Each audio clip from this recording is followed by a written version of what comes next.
Sharks can sense electrical signals produced by other living beings.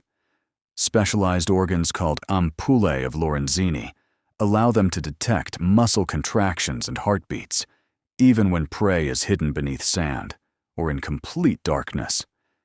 Some species must keep swimming to breathe, while others can remain still, conserving energy. Their behavior is shaped by efficiency rather than aggression. Long before humans studied the oceans, sharks had already perfected survival through sensory precision and adaptation.